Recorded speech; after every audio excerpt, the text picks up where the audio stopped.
again everyone, and magandang umaga sa inyong lahat na naman. So ito na naman po ako nagbabalik regarding or what we call is all about bonsai na naman.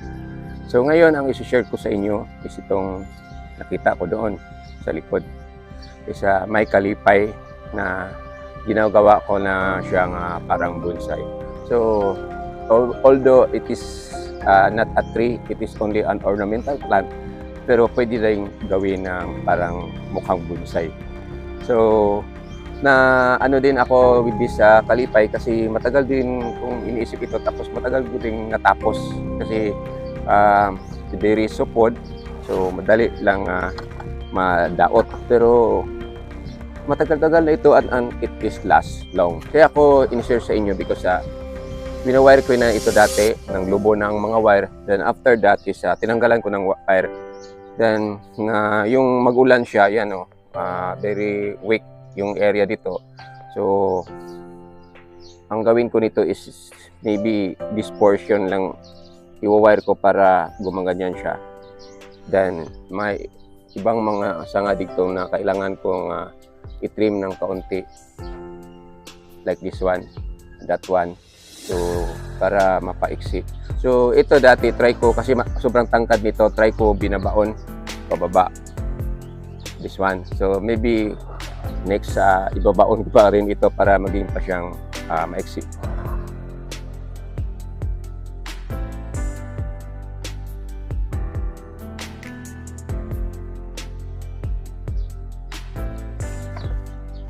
Na short ako sa wire, so dugtong na naman. So itong pagwa-wire ng like di sa halaman or di sa plant, is a kalipay plant, kaya hindi ko alam kung anong pangalan sa ibang lugar dito. Itong pagwa-wire ng yung kalipay plant, careful ka kasi madali itong mabali kasi humukay ang iyang kuan,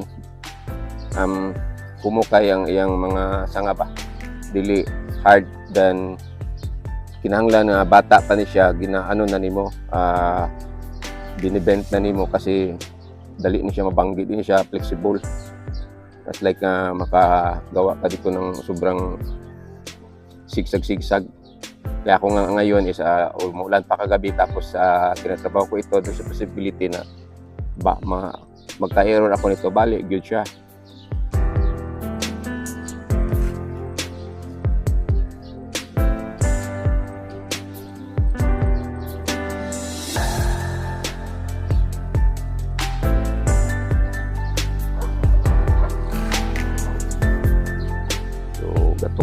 Gatustig.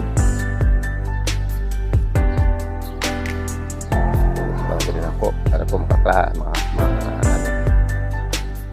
so maganda po, pwede po niya siya hinapin, what we call is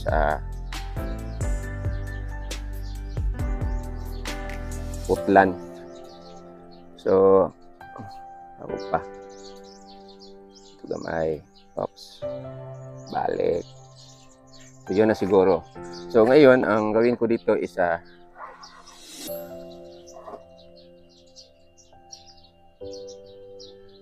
mukha namang konti na lang ang ikakat dito kasi man siya, mukha naman siyang yung nag-triangular shape. So pag maging pangit, kaya lang magkuan ulit, maglabas ng shoot ulit.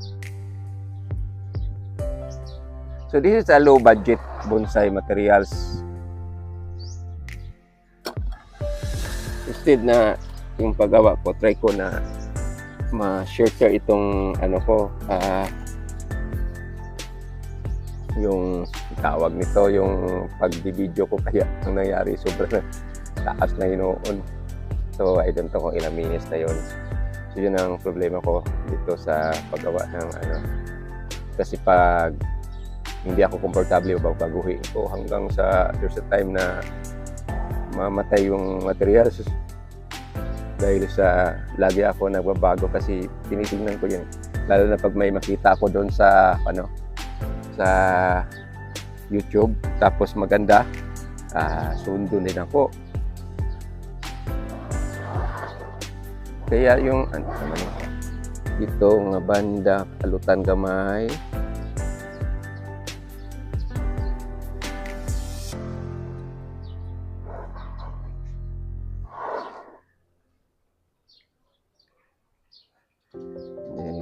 tanggalin niyo siya para makita na po na yung mga sanga nga kuan kanang unusual, tanggalin natin para visible naman yung mga sanga-sanga niya, yung mga trunk-trunk. So tama na siguro to, purma-purma naman. So ito yung kalipay ko. Then after that may naglubon.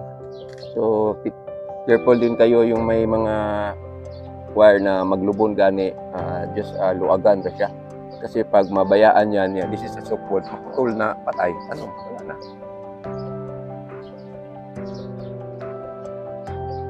So, try ko i-video ito sa malapit para makita naman ninyo kung anong ginagawa ko sa halaman ito na kalipay na ginagawa ko na wire ko. Hindi ko lang masyadong linihigpitan yung wire, sobrang luwag. Kasi pag hinihigpitan yan, isa tendency na malubon-dayo na siya. So dito sa ilalim yun. Liit pa ito. So yung nag-start ako, ayun matanda na. Kasi ang problema nito is duguhin na kayo siya magtubo.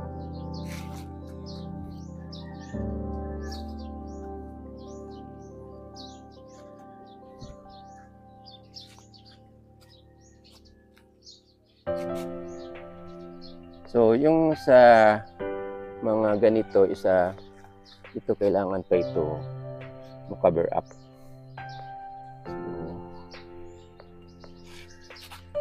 Yan. So that is anong itsura ng aking kalipay na. This is all about of my kalipay cascade bonsai materials. Then it is a good luck plant. Maayo ko nun lihi, lalo na sa yung bagong kasal. Kasi it is the meaning is kalipay. So in English, happiness. So maganda ito itanim yung mga bagong para sa mga bagong kasal para yung happiness nila tuluyan. And ang iba na naman kong i-share sa inyo ito. So marami nang gumagawa ng ganito. So nakita ko doon sa gilid. Kaya lang kailangan pang i-press dito para mutarong kasi gatakilid. So this is a bots. Then I have a Podocarpus bonsai material share na cascade din. Kawawa naman siya yung pat niya is kaning masitira, kaning lata sa pintal, dili day plastic sa pintal, kay plastic man galon sa pintal, galon. So ang gawin ko nito, ilipat ko dito sa butas. Oo nga, butas kasi may butas eh. So sa buta pala. So pasensya na po, hindi ko marunong kasi sa Tagalog yan. Basta sa amin boots yan. So hindi ko alam kung anong Bisaya dito sa amin yan. Basta tawag namin dito. Ito dira is a boots. So ngayon, it is a plastic o niya, lisod na ko di iho. Sana mo ito akong kuan. So maglisod man ko ani kay cascade man ni. Ang buhaton ako ani ibton. Meaning ma-deform na po dirong form.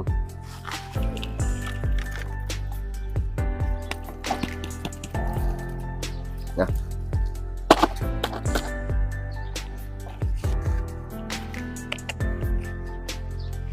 Okay. Ayan. Kala ko lisod. So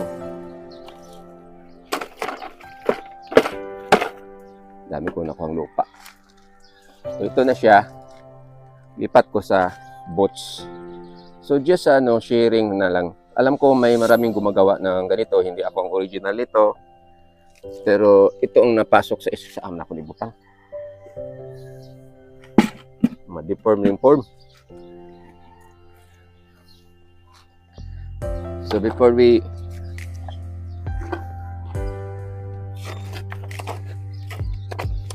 lagyan natin ng soil itong butas.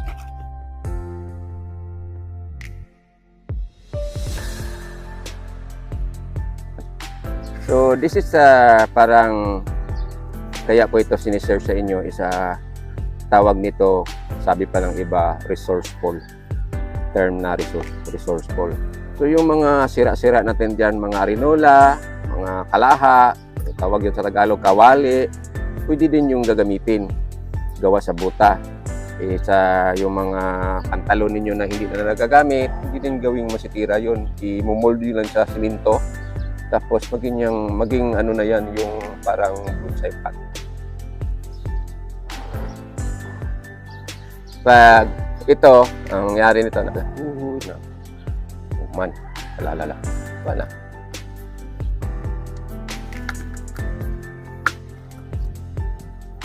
Yung tangtang ang kuan na sure yuta.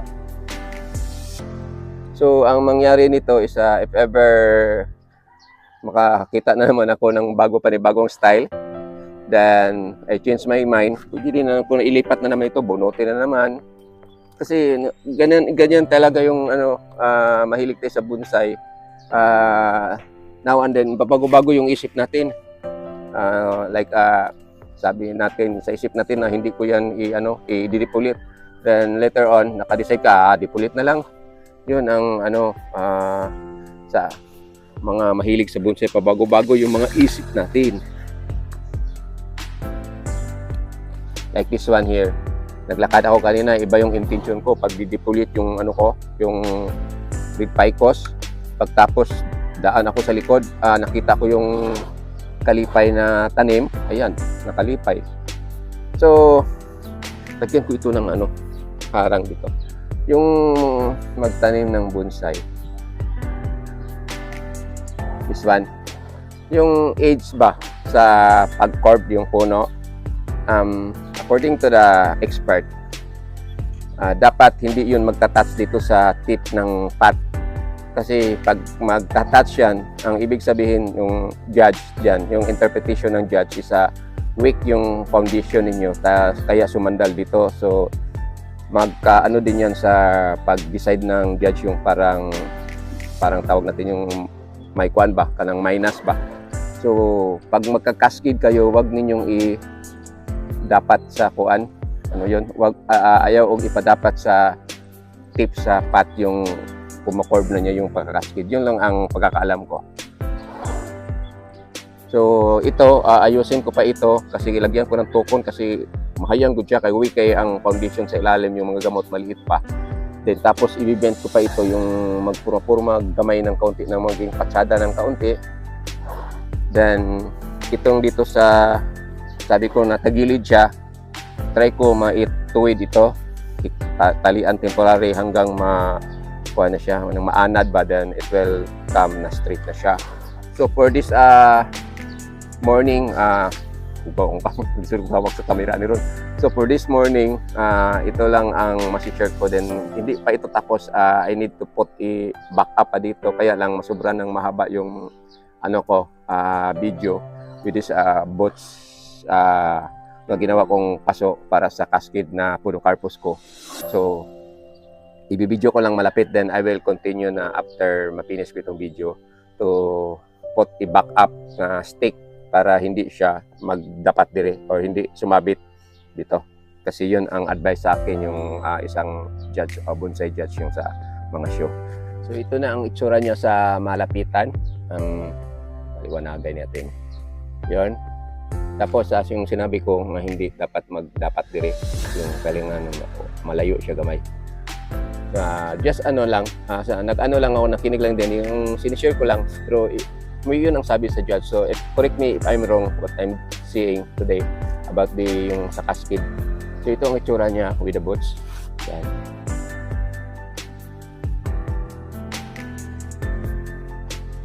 So for this morning, ito lang ang masishare ko sa inyo about paglipat ko itong aking podocarpus to this what we call this recycled materials or tinapon na sa basura na boats or rain boats. So iayos ko pa ito, kaya lang yung tingnan ko yung video ko is around mga 20 minutes. So try ko lang maiksi yan.